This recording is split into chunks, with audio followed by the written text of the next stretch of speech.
joining us. I'm Joram Paul Sonko. And so it begins.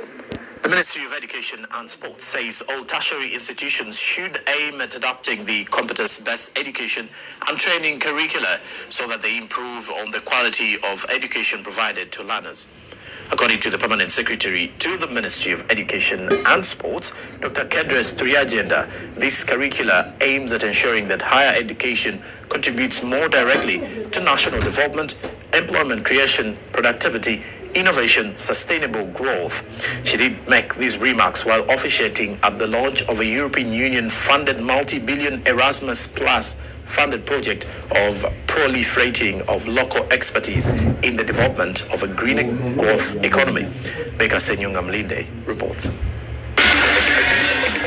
The competence-based education and training curriculum, CBET, emphasizes practical skills, critical thinking, problem-solving, innovation, and application of knowledge to real-life situations, which all universities and other institutions of higher education are expected to transition into from the knowledge-based curriculum with effect from the 2027-2028 academic year. During the launch of a European Union-funded multi-billion Erasmus Plus funded project titled Proliferation of Local Expertise in the Development of a Green Growth Economy in a stakeholders conference held at the National Council for Higher Education offices in Kampala, the Ministry of Education and Sports challenged members of the academia to embrace the curriculum in question so as to enhance learning outcome. A source of employment and our niche as Uganda can be done in a better way. The Pledge project seeks to address persistent gap between academic training and industry-relevant competences by promoting the adoption of the competence-based education within universities and higher education institutions, and focuses on strengthening sustainable value chains in Uganda, specifically within the coffee, tourism, and horticulture sectors.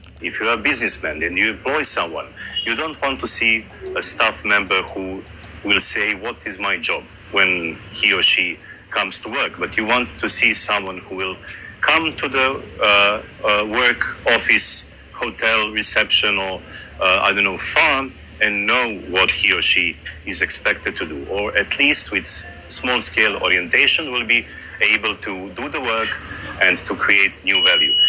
This project will be first rolled out in a phased manner, starting with universities like Mountains of the Moon, Uganda Matters University, Bukalasa Agricultural College, Management Institute of Science and Technology, with a collaboration from the Ministry of Education and Sports, National Council for Higher Education, Ministry of Agriculture, Fisheries and Animal Husbandry, Ghent University, Western Balkans Institute Network, and UNIC as implementers of this project. The reason why we are going competence-based is because we want tangible results, not theory, not results on a piece of paper, but the capacity to do something.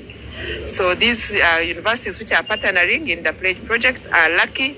They are going to get hands-on training, and we hope they will now use that to train other staff in their own universities, but also to be used to train staff in other universities and higher education institutions. The journey towards a green growth economy requires vision, requires commitment, requires innovation, and requires collective action. Professor Okwakwol adds that CBET remains one of the most effective approaches for strengthening the relevance and quality of education. She noted how Niche has embarked on building the capacity of staff through regional training of trainers sessions. Each institution was asked to bring 4 members of staff who would be trained as trainers, and they were expected to go back to their institutions and train the rest of the staff in this new approach. Beka Senyunga Mlinde.